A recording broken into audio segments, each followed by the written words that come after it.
Hello and good afternoon, and welcome to Noonday Meditation and Contemplative Prayer Power Hour, where we have been gathering in this virtual sanctuary since before or just at the beginning of the pandemic, March of 2020, to love and support each other and to take us out of the drama and the crises in the world around us so that we can empower ourselves with love and truth and the wisdom and the knowledge that we will survive and we will persevere and we will learn and we will grow from this experience.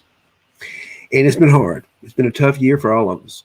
And none of us are the same this year as we were the year before. We're all transformed in some way. We've gone through probably one of the biggest transformational experiences since the beginning of humankind, quite frankly.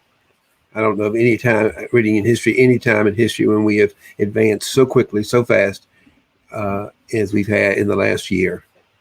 And it's exciting to be where we are today because we have come out, I think, in a good place. I think there is certainly a shift in the dominant culture away from poverty thinking into prosperity living. And we are currently in the process of building economic structures and social systems that are going to benefit everyone. And that's what this movement is. That's the movement away from poverty thinking into prosperity living. And that's what we're all about. And that is becoming now the focus of our noonday meditations. How do we take a contemplative practice, such as contemplative prayer, and put it into action to create this world of prosperity living? And that's what we're all about. And some days I'm going to be having some guests on here, and some days it's going to be me teaching a few things. Hello, Victor Felix. Nice to see you. I haven't seen you in a while. It's so great to have you here.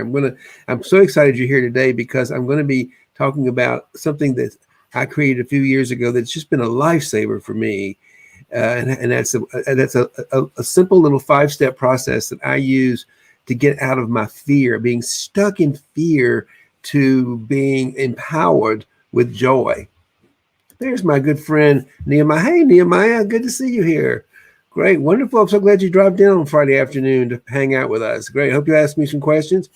I'm really excited here because I'm going to be sharing one of my most powerful tools. It's a very simple tool, but it's something I developed probably about 5 years ago, maybe even longer, working with my own coach.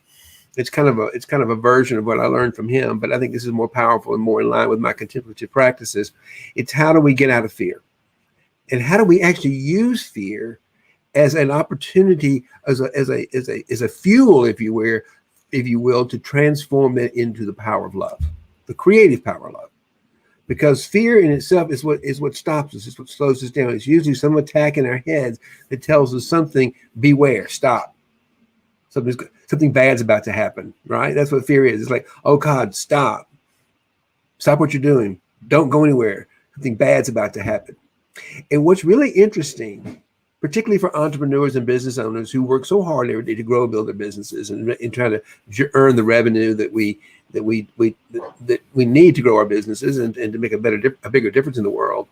It seems like this fear always seems to happen in what I call the border. It's always right there before we make that breakthrough to either higher levels of success, reaching one of those goals and one of those revenue goals. We're going to have a breakthrough. We've been at some same old earning capacity for so many years. We think that's all we're worth. And just when we're about to go through that breakthrough, and all of a sudden something is going to, we can't even see it. The fear comes up and says, oh no, you can't do this. Beware. Something bad's going to happen. Nothing is bad but we need that fear to wake us up, to prepare us to get the courage to transcend that into a higher level of consciousness and to claim our reward, to claim our victory. Okay? And I created this very simple process that I call faith, F-A-I-T-H. Let me share it with you. I don't know how to get rid of all the white, so bear with me. I apologize for that. I'm going to make myself smaller and get rid of some of these things so I can actually see better. So hold on one second. Let me clean up some of this stuff. There's part of it. And let me do this too, because you don't really need to see me, do you? That's not okay. So there's this picture of this wonderful illustration that I created. That you're welcome to download. You can go into the Financial Mystic Sanctuary Facebook group, and you'll find a copy there. Or you can send me a direct message and I'll be happy to drop it in for you. You're welcome to have a copy. This is a wonderful little illustration, and I'm sorry you can't see it much better than you can, but let me see if I can zoom in a little bit.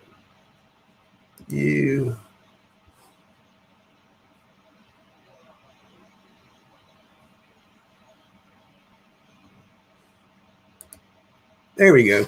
That's a little better. Right. Now, and I can actually be in the picture now. There we go. That's much better. Okay. Thank you. I'm sometimes a little technically challenged. So I created this 5-step process, and remember, I call it faith. And faith is the bird that feels the light when the dawn is still dark. You know that feeling? That's why I'm talking about we're about to break through, but we need some faith to get that breakthrough, to get to that higher level of revenue earnings, to get to that higher level of success, or reach that next plateau, or get that next big client that we're going to help make a big difference in their lives. But we get this fear coming up. So this is a little process that you can do, and once you get used to doing it, I do this without even thinking about it throughout the day. But if you're new to it, you can download it, and you'll have a copy of it, and you can put it next to your desk, and you can actually take it into practice. It works. I promise you, it works. It works. It's a spiritually based process, and it works every single time. You just have to practice it. It's like any spiritual principle, any spiritual process. You got to practice it. So I practice it all. I've been practicing it for years, and it's really, I can transfer from fear to the creative power of love in a matter of minutes now. And you can too. You can too. And then you can get the kind of breakthroughs that you want. So what does faith stand for? Well, what does the F stand for? It's feel it and flow with it. When we feel fear and the uncomfortable emotions that come with it, like shame and anger and sadness maybe, and our natural reaction is to want to escape it, push it away. Oh, I don't want to feel bad. I got a big meeting coming up right now that's a good example. Let's use that today as an example. We got a big presentation to make in front of a client, and we find ourselves about to go into the presentation, and we got all this fear. Oh my God, what if I? And all of a sudden, that's the last thing you need to feel right now. You need to be feeling all pumped, and you need to feel motivated, and you need to feel empowered with love. But no, you're feeling like, oh, I'm not quite good enough. I don't know if this is going to be good. This is going to work. You get all up in your head, So the thing is, instead of the IF is feel it and flow with it. Okay, go in. Okay, I'm feeling some fear right now. Okay, that's right. It's kind of natural if you're going to make a presentation to feel fear. So go in and just allow yourself to feel it. It's just a chemical. It'll move. It'll come in and go as quickly as it came in. So the idea is just to feel it. Don't push it away, because the more you push it away, the stronger it's going to get. Resist it, and it will persist. So that's the A. It's accept it. Okay. Fully accepting what is present in the moment aligns us with our heart, our body, and the mind to connect to the moment and allow to our soul purpose. It will get you back to why you're there making the presentation in the first place. It will begin to align you with your heart space by just accepting it. And you will all of a sudden begin to feel the power within yourself. That's the first. So it's feel it and flow with it, accept it, and finally inquire. If you're getting this sort of negative feeling, like you don't know what you're doing, or you don't have any sense making a presentation, or you're not good enough to make whatever is creating this negative feeling, is some negative judgment in your head, some story is coming up, and it's telling you something that's not true. Almost every time. You're not smart enough, you're not good enough. So you just say, and then you inquire, what fear, what anger are you trying to tell me here? And then the final one, then say, the inquiry, is it true? You just ask it one simple question. Is it true? Is it true you don't know how to make a presentation? Is it true? Well, you wouldn't be invited at the door if you didn't know how to make a presentation. You're an expert at it. So, truth is, when you inquire, you say, no, I'm a brilliant, smart, whatever coach. I'm going to make a presentation I'm going to get present with my heart, and I'm going to go in, and I'm going to listen, and I'm going to make a presentation. I'm going to look for what they need. And I don't need to know because I don't know yet. I'm going to do I don't know. I need to find out what they need. So I'm going to go in, and the first thing I do when I make a presentation is to find out really what is it they need me to help them with. You know? So that's always my way out. Is to go in and just ask the questions. That in that case, for example. So when you inquire, you're going to find out that it's usually based on the fear and the negatives coming in from some old story pattern that you're not good enough, with some version of that. And then you say, is that true? And of course it's not true. So you flip it. You flip that statement, that belief in your head that's making you feel bad, into a statement of truth. Like, I am a loving, caring coach who's here to make a presentation for my clients to help make their life better. That's the truth. All of a sudden, I've gone from the fear to a feeling of love and belief in myself is that I have something here valuable to offer. I have something to contribute. And I'm not here to sell them something. I'm here to see if what I have can be a contribution to their company. And everything is beginning to shift. You understand? It's going from the fear in my head to the love in my heart. And then finally, the H is for heart space. You anchor it into your heart. And the heart space is that still point inside of all of us that connects us to all of life. It's kind of like a beacon within us, that the heart is like a beacon. It's more than just an organ that's pumping blood and mixing oxygen and blood and taking basically the spirit of the air, mixing it with our blood and creating that life force energy, creating that fire within us. So that then we become connected to that fire. We're part of that fire. We're part of that burn. We're part of that creative energy, that infinite intelligence, that great big brain that's creating everything. That's within us. So we go from the fear in our head, which is what separates us from the heart. In following this faith path, we find ourselves an ability to let go, move all the story or the shame or the shadow that's standing in the way, the big lie that's standing in the way of you connecting to that heart space. So you can reconnect to it, because you're never unconnected, by the way. You cannot disconnect from your heart. You cannot disconnect from your life force, or you won't be alive. So if you're living, you may not be aware that you're connected, but you are always connected. And this is the process to help you to reconnect, because the mind is the only thing that actually can disconnect us. We believe we're disconnected. We believe we're a separate entity, a separate individual, separate, and we're all alone in this world, and there's no one here to help me, and all this crazy nonsense. And there's only finite number of resources to keep us busy, and we go into scarcity and not enough, and all these negative beliefs we have about ourselves and the world around us. So we need a little mini transformational experience here. And transformation simply means, and I like to think about transformation happening in three different areas. We transform, we change the image we have about who we are. We're not this separate entity all alone trying to struggle to the truth that we are these magnificent beings, these human beings with the capacity to love and to create. So we get into the image of who we are shifts. And then we get into the second part is the image of our creator. The image of our creator goes from being a judgmental sort of man in the sky who's taking off names and telling us you better do this, you better do that, which we all learned in Sunday school as the creator of the big guy in the White House who's judging us with his book and all that kind of nonsense. And so that goes away to the truth that, the creator is creators out of love. We are that creation. We are part of that creation. So it changes the perception of who we are, who our creators are, and most importantly, it changes our view of the world. We shift our view of the world from a place of being unfriendly and scary and not enough and sort of out to get us to a world that's actually quite lovely. It's quite loving and creative and nurturing.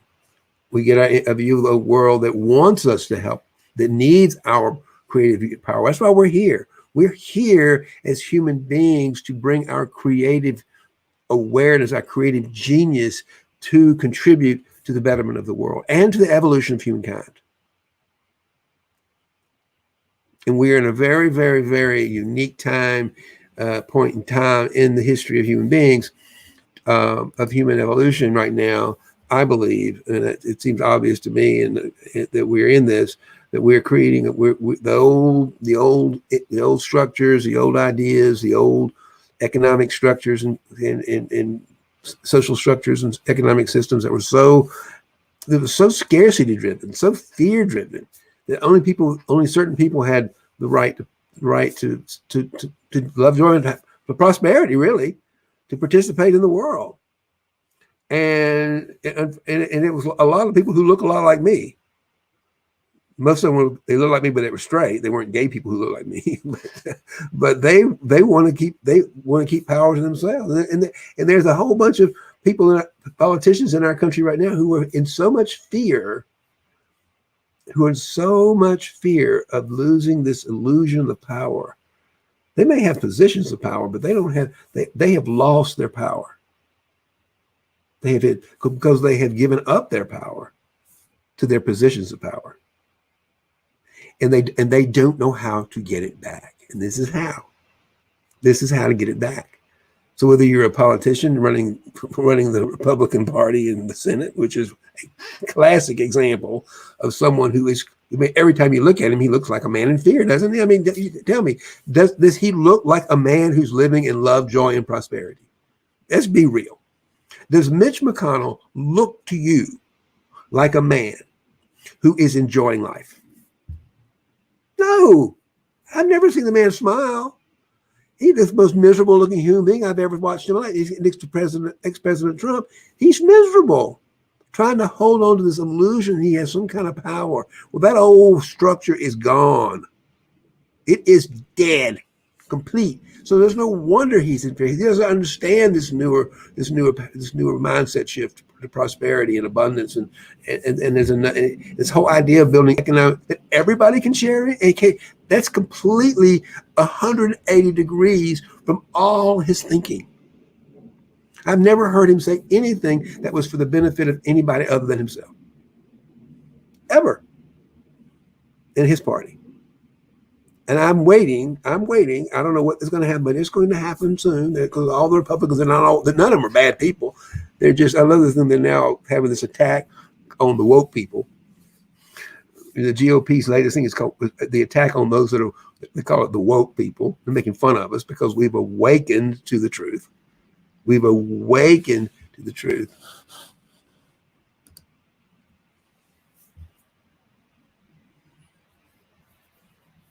It says, hello, Martin. I'm Jacob, and in Kenya looking for safety and security. I came in Kenya.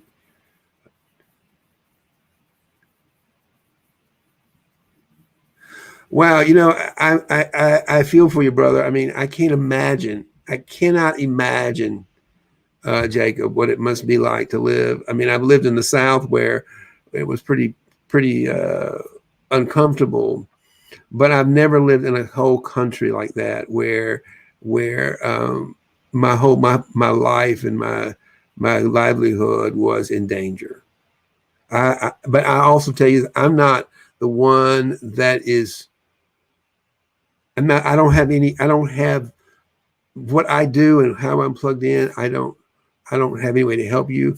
What I often will do is I will be glad to give you what I do know. If you'll send me a direct message in Facebook, I do have some resources, international resources that you can reach out to that might be able to help you. But I don't personally have anything. But again, I can connect you and give you what I have that may be able to help you. So thank you for your plea for help. I will do whatever I can to help you. But I would say there's a power bigger than your government, just like ours.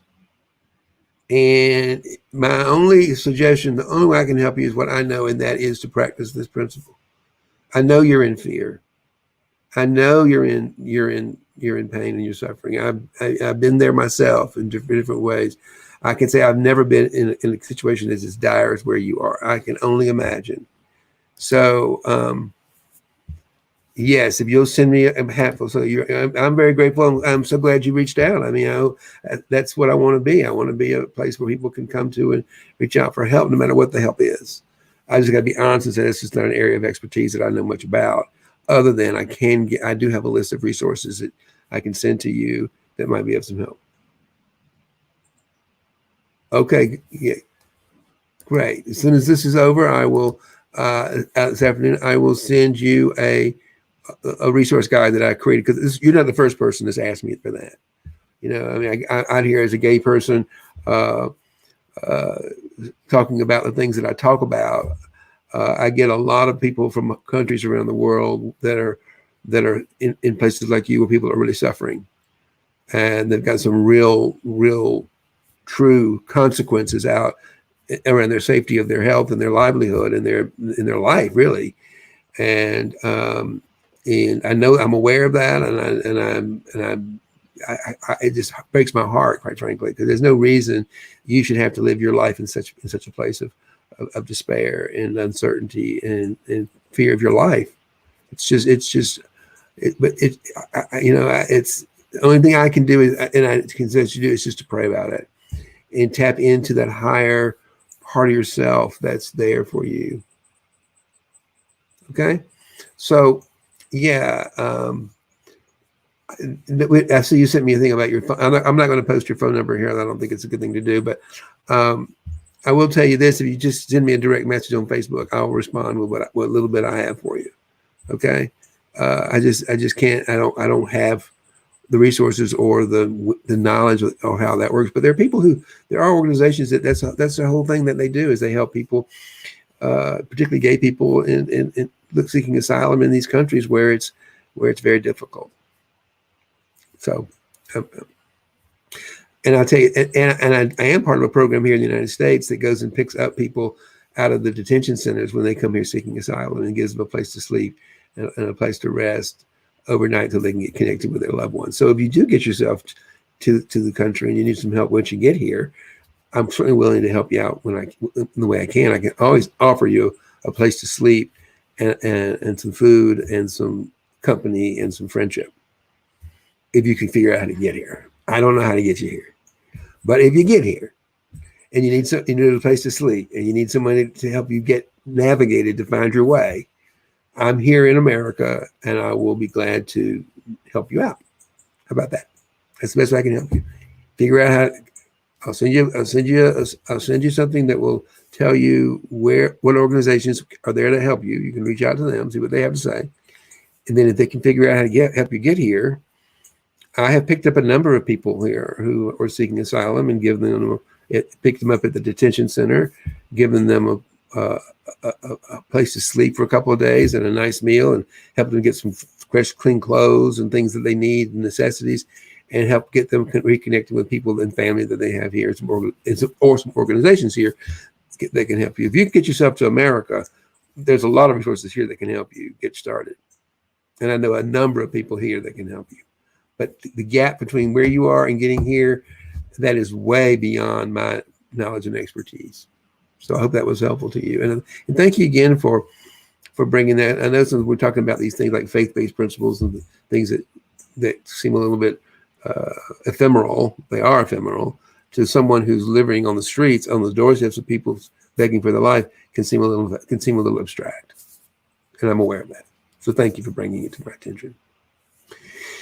And I'm going to invite you to meditate with us, because there is a power bigger than your government, bigger than my government, bigger than yourself, bigger than me. It's at work here in the world. And I think that power is at work all over the world to create a more equitable and more loving planet for us to live on. And so the best thing I can offer you right now is to stick around and pray with us. Meditate. Spend some time with us. Okay? And the kind of meditation that I teach, and we'll put this down. I mean, I'll make this a little bit. That's okay. I'm going to leave that up. I'm going to leave that up today when we meditate. We're going to do a 20-minute meditation on something called centering prayer.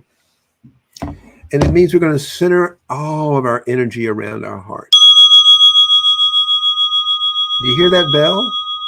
Allow the vibration of that bell to kind of take you from outside into inside, into our heart space.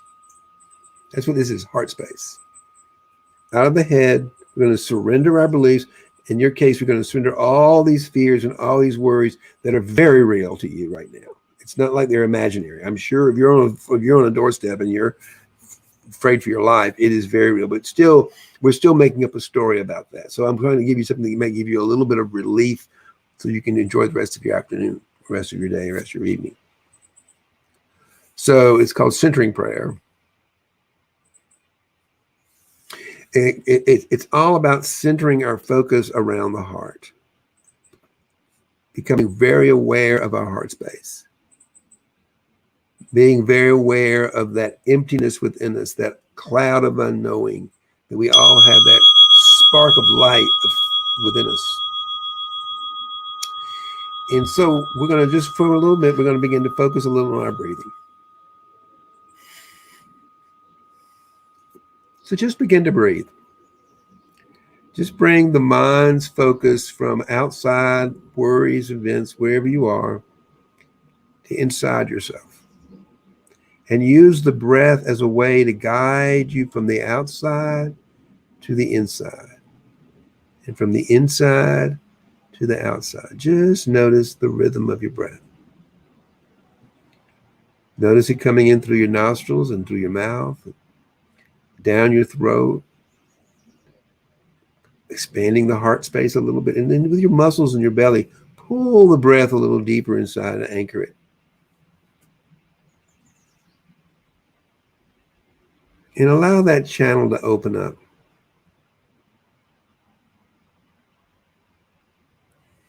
Allow the energies from the base of your spine to the top of your head to open up through the breath.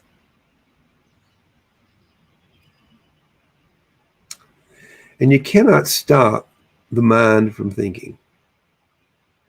Sometimes people teach meditation and they, oh, I didn't meditate well because I didn't stop thinking. Well, you cannot stop thinking. So stop trying. You cannot stop thinking. You don't want to stop thinking. You'd be dead. Your body would be dead.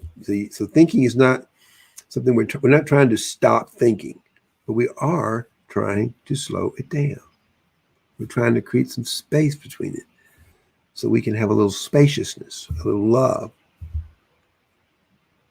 for new creative thoughts to emerge from that deeper creative aware mind of ourselves, of each other. So what we can do is we can kind of reverse engineer and slow down the mind, because when we think, our tongues vibrate ever so slightly. So if we can focus on slowing down the tongue, we can reverse engineer and slow down the tongue with the breath, then we can slow down the mind. So throughout this meditation, I want you to be thinking about massaging the back of your tongue with your breath to slow it down.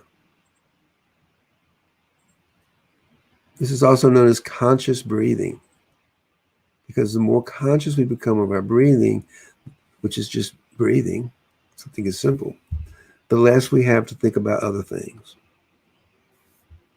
And one of the ways I like to position myself is to take the tip of my tongue, rest it on the roof of my mouth, and just gently rest it there. Let it just sort of sit there. Part my lips slightly and relax my jaw. And allow my mind to just begin to massage the back of my tongue.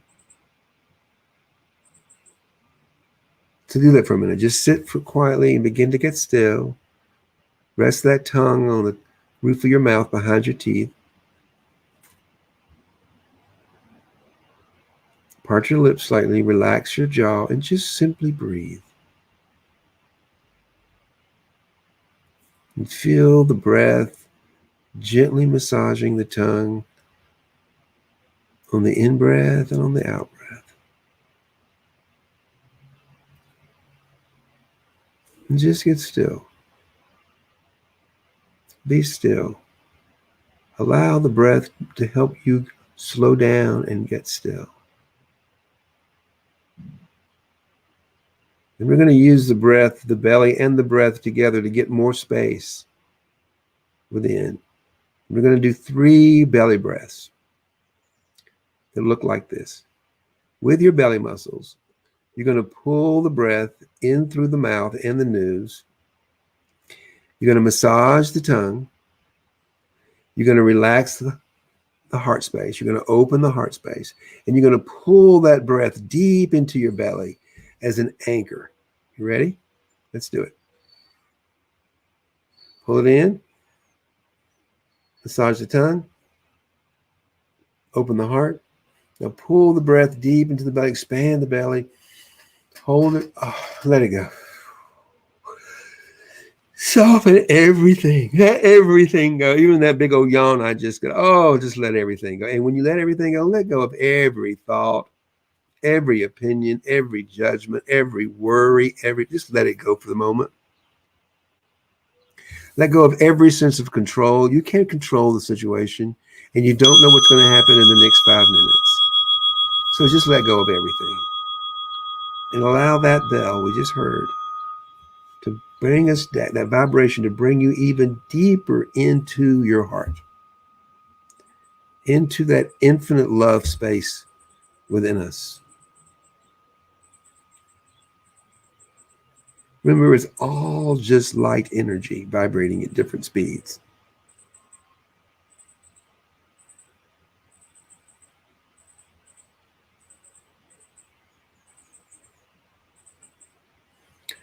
We're going to do another belly breath. So pull the breath in with your belly muscles. Pull the breath in through the nose and the mouth. Bring it across the tongue, gently massaging. Open the heart a little bit wider, expanding it. And then pull the breath deep into the belly, expanding it, holding it a little bit, and then just letting it go.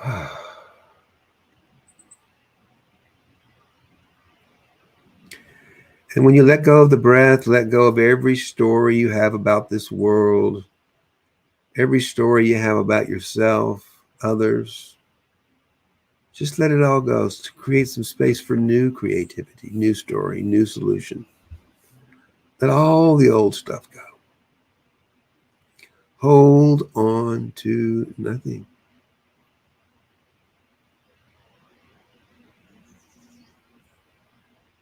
The only thing you need to know is that you're loved, that you are loved.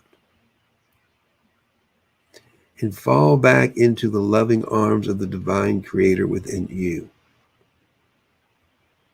And we're going to do one more big belly breath to finally pull that breath in and anchor it, that spirit inside the body.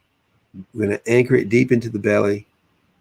And then we're going to return to just the final part of the meditation. It's going to be simply breathing. Except for a few times you're going to hear the interval bell to wake us up. That's okay. But just breathe. So here we go again. With the belly muscle, pull the breath in through the nose and the mouth. Expand the heart and the rib cage. Pull the breath deep into the belly, expanding it and anchoring it deep inside your belly. Hold it. Take in some more and hold it. With all your thoughts and everything, hold them all. And now let everything go. Hold on to nothing and just fall into infinite love. And just breathe. Gently massaging the tongue. And if you notice your mind thinking, just come back to the breath and focus on the only thing you have to do is massage and relax your tongue with your breath.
And there's the sound of that wake up interval bell to wake us up from our sleeping, our thinking, our worrying, our stories, and just let them go.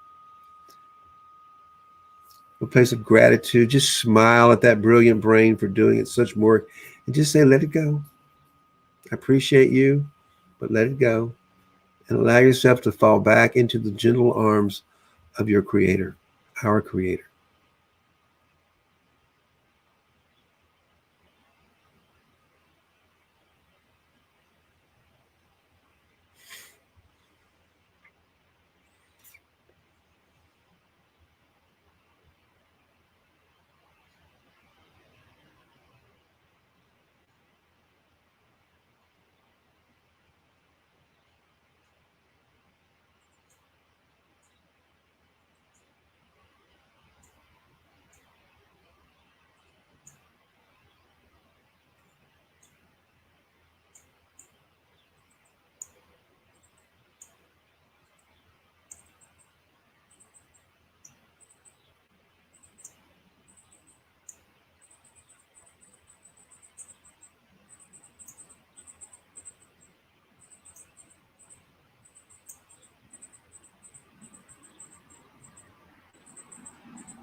There's another one of those wonderful, sweet little wake-up bells to wake us up out of our thinking, wake us up out of our sleeping, our planning, our worrying,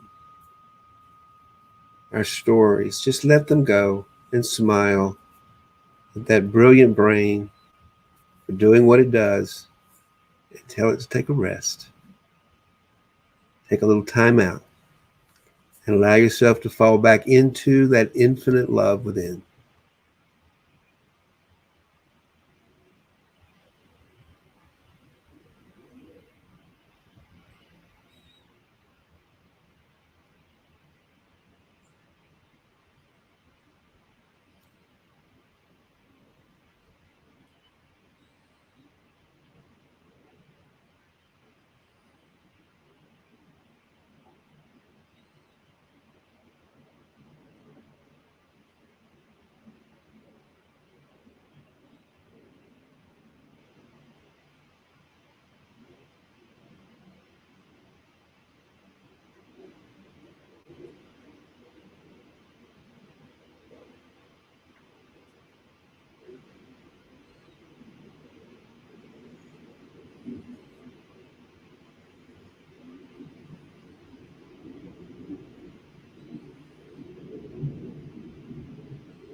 And there's our final bell to wake us up, bring us back into the material world,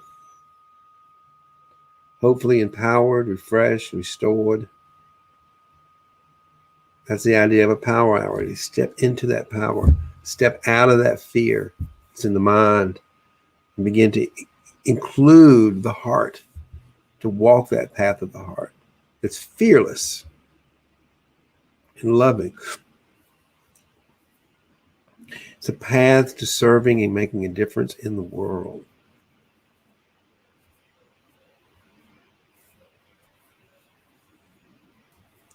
And I just had a thought from my friend in Africa who's maybe you could find other people like yourself who are in the same. Create a little community. At least you're not alone. You can't. I know you're not the only person in your area that's dealing with this problem. And I can tell you one thing. One solution is to get some friends, get some community around you. I know that there's community around you. Find that community that can help you.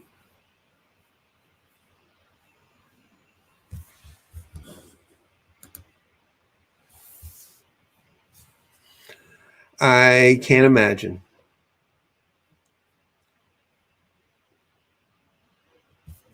I cannot imagine. I don't know. I mean, in this country, we've got people who will feed you. We've got soup kitchens. I don't know if they have that where you live. Apparently not. But you need to eat. And I here in northern New Jersey, I can't feed you. And I imagine you are in pain. I think I can't. I mean, I'm in pain if I go for a couple of days without eating. So I feel for you, brother. But you need to find a community there that can feed you and help you get a safe place to sleep. And like I say, I want to send you a list of different organizations in different countries that do help people who are in your position, and maybe one of those organizations can help you. If you got the ability to get on here and talk to me on the internet from Africa to northern New Jersey, then you ought to be able to connect with these organizations. And so that's where I would go, because they're going to be the ones with the wisdom and the know-how and the resources that can actually help you. Okay, that I can do. So I'll look for that DM and I'll be happy to respond to it. In the meantime, everyone else, thank you for joining us today. Thank you for being here. And may love and prosperity prevail. Okay? Thank you. I'll see you on Monday.